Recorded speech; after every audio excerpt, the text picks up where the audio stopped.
still think it's better. I mean, Akira Toriyama is involved with it.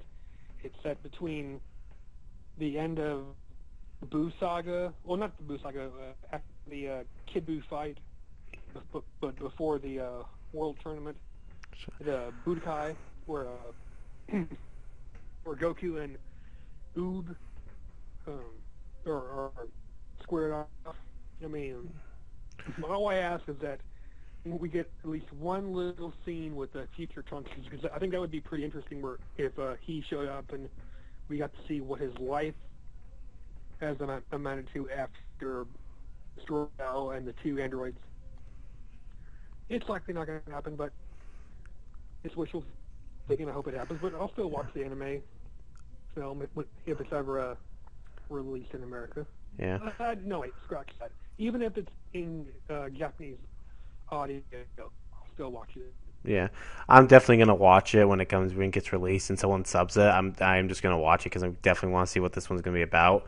Something I do want to see them just do, because I think it'd be a fun crossover, is it will never happen. I doubt this will ever happen, but I would love to see it actually. A Sailor Moon Dragon Ball Z crossover. I want to see what they could do right there with those two series. Just somehow make a crossover between those two. Does Serena have a eating habit like Goku, or does she eat a lot like Goku, or not? She has bad eating habits. In fact, one of the jokes I would almost put this as one of the jokes. After Goku and all of them meet, and then suddenly Goku, basically after they meet and they discuss there's a new villain, Goku goes, "I just have one question. Do you know a place where we can get food?" And everyone falls down. Then they'd all go, I would say, to probably Sailor Mars Shrine, and all the Guardians, all 7 Guardians, would look and discuss, like, even Tuxedo Mask be like, "What the hell?" After watching the Saiyans eat, and then Saiyans eat, and they go, "Wow, they eat worse than Usagi. I didn't think that was physically possible." That would be priceless, or better yet, what if Goku and Serena were in an eating contest? You know, how much food can you eat in a set amount of time? Timer does. That would be priceless. I don't think that would ever happen. What I do think I could potentially see happening, Goten and Trunks are sitting there eating, and Chibi Moon and Sailor Saturn are both looking at them with their kind of dreamy eyes, going. Chibi Usa is probably looking at Goten, and Sailor Saturn's looking at Trunks, and Goten and Trunks are like, "Dads, these girls are looking at us kind of creepy. We're getting scared here." And Vegeta, and while that's going on, Vegeta's starting to be an ass to all the Guardians, saying, "You're pathetic and weak. You guys are a bunch of pathetic pansies. Females fighting, ha!" And they're getting pissed. Uranus and Neptune are ready to kill Vegeta. Suddenly, out of nowhere, Sailor Mini Moon and Saturn try to go after Goten and Trunks, and Goten and Trunks start bolting out of there, going, "Ah, girls! Goten, we have to run!" And they are bolting because they're getting chased. I think it would be funny to see those two get chased down by Saturn and Mini Moon. Oh, better be careful. Somebody might actually listen to this and think, "Oh, that would make a good fan film." But Vegeta would be What about Vegeta? He'd be a real prick in that whole. Oh God, he'd be a prick to the Guardians. He would probably be the definition of an internet.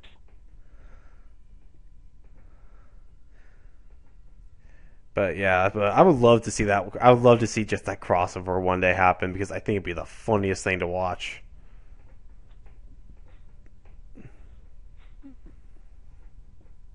But yeah, I'm definitely excited about the new Dragon Ball Z movie that's coming out. I'm also excited about the new Sailor Moon series that'll be released. It'll probably be out on Crunchyroll first. I mean, I first heard about that, and animes that are aired over in Japan 1 week after it's aired in their country, it goes on the Crunchyroll. I haven't even checked it out yet. I just heard about it from Omega Sin. Yeah. Well, what I think it will. Well, to be honest, one thing, if it gets released here in the U.S., either hopefully it'll be Sentai Filmworks that gets it or Funimation. I'm actually more wanting Funimation to get it so they can maybe do some drag, so they can do maybe like a few commercials with Sean Schimmel and whoever's going to play the Usagi do a commercial together, which I think would be kind of fun. Because they've done that in Japan with Dragon Ball Z and Sailor Moon. The two voice actors actually did a commercial together. Oh. Yeah, it's on my likes. I always really enjoyed that. I was like, that's so cool. So I'm hoping if they do release it here in the U.S., Monica Rowley, please, I want her to play Usagi.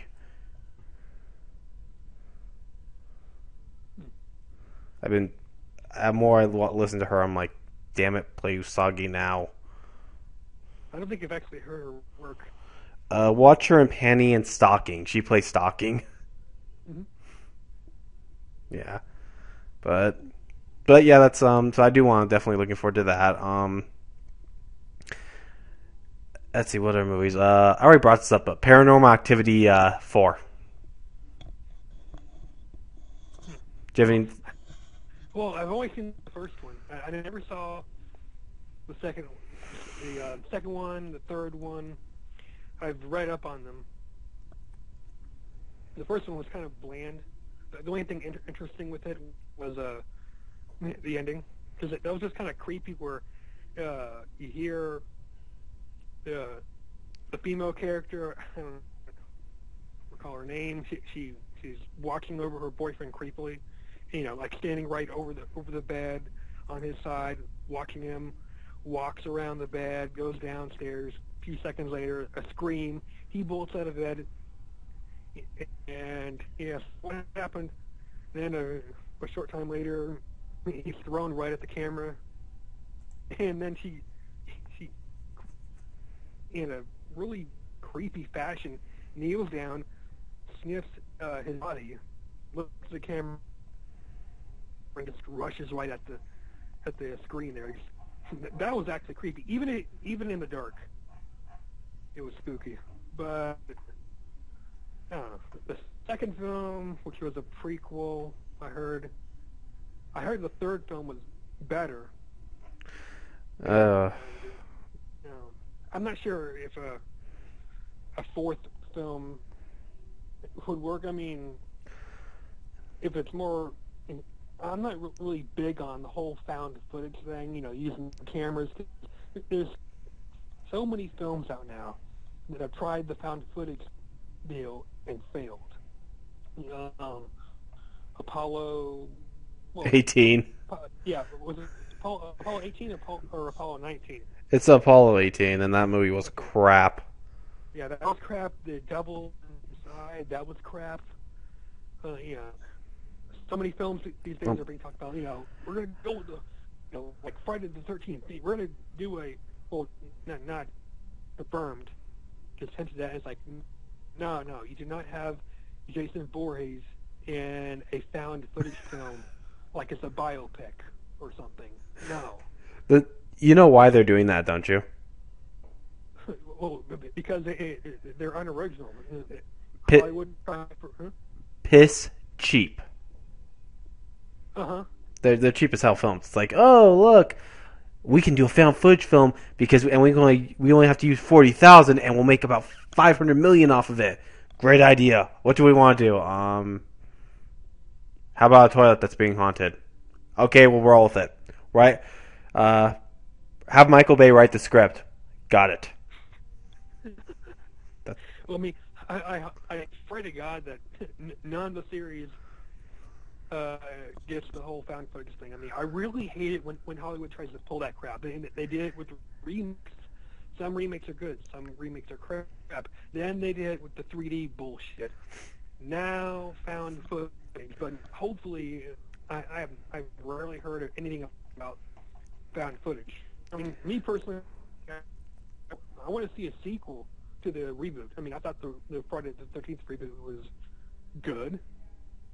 But, all I ask, I mean, it could be from the old franchise, it could be directly from the reboot. All I want is Jason, hot chicks, getting naked, doing drugs, drinking, getting killed at Camp Crystal Lake.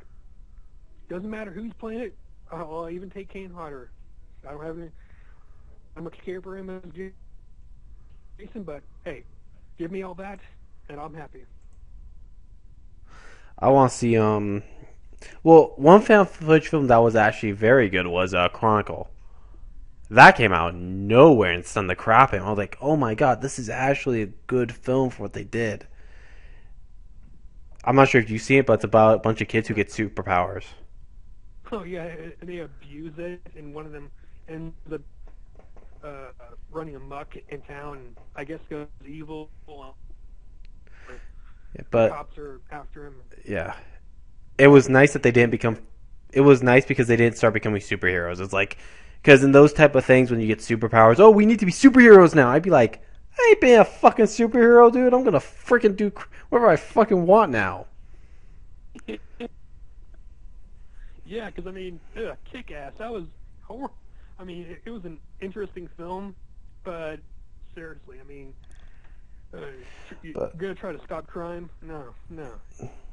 but You're one gonna but one found footage film I hate, and I mean hate. It's overrated, and I can't stand it. The Blair Witch Project. Oh yeah, Oh, that's yeah. horrible. Which one? Both of that, or the first one? Both of them. The second one's actually just a comedy. It's more or less just a freaking comedy because that's not scary at all. That's just fucking funny. That's just like Pet Cemetery 2. It's a comedy. That's what it is. It's not scary. Nothing about those films is that scary. They're fucking hilariously stupid. It's like, oh gee, wow, Yeah. nothing's really happening here. And if you want to see, if you just want to watch Book of Shadows, Blair Witch 2, go watch Nostalgia Critic's review of it. You'll see the film. You'll watch the whole film through that. Yeah, yeah. Because I mean, um, I saw both of them. I hated the sequel. I hated the original. I mean, when it was released on DVD in '98, I was actually with my dad in Target. I saw it on sale, and I actually wanted to buy it. I never saw it, and thank God my father said, no, no, just rent it. Don't waste your money on it. And I didn't. And so I went to Blockbuster, rented the movie, and I'm sitting down on the couch watching it, and it's seriously just, fuck you every 5 seconds, getting into a fight, and when I'm watching this movie, I'm going, why $3 and something cents on this movie? I kept asking myself that, why did I waste my money to watch this film? I hate it. And then the ending, they're running around, crazy, like there's something after. I'm like, what's the point of that? Well, tell us. Seriously, I mean, that My was stupid. my favorite scene though is when the tent starts to shake and they all just balled out. I'd be like, dude, why don't you just check who's doing it and find out and say, what the fuck are you guys doing shaking the damn tent? Uh, trying to scare you. Do you guys want to just whoop their ass for trying to scare us? Yeah, pretty much. Oh, do you guys have a map to get back? Yeah. Okay, we're taking map 2 and making you guys walk, find a fucking way because it's so stupid. It's like, oh my god, and yet people got scared. It's like, what's scary about that film? And that's not the only horror movie to pull that bullshit of, oh, it's so scary. One, I think even you, I'm not too sure if you remember on this one, The Ring. Oh, Do you remember that one? yeah, that was. Oh yeah, that movie. Wait, you're talking about the original or sequel? The original where the little girl walks through the TV and kills Yeah, somebody. Oh yeah. my! I'm like, what's scary about that? Because to be honest, everyone's like, "Oh my god, we didn't see that. We didn't see that coming." Really? That's like in every horror film. One final scare has to happen for whatever reason. Then it just feels like it. Oh, and the sequel is far worse than the original. I mean, the ending. The little girl is like, I guess, still alive, and she's trying to crawl up the well, and she's like, "Mommy, mommy!" And the woman, he goes, "I'm not your fucking mommy," and puts the the cover back on the well. I'm like, okay, that was pointless. Yeah, those movies were relatively enough to just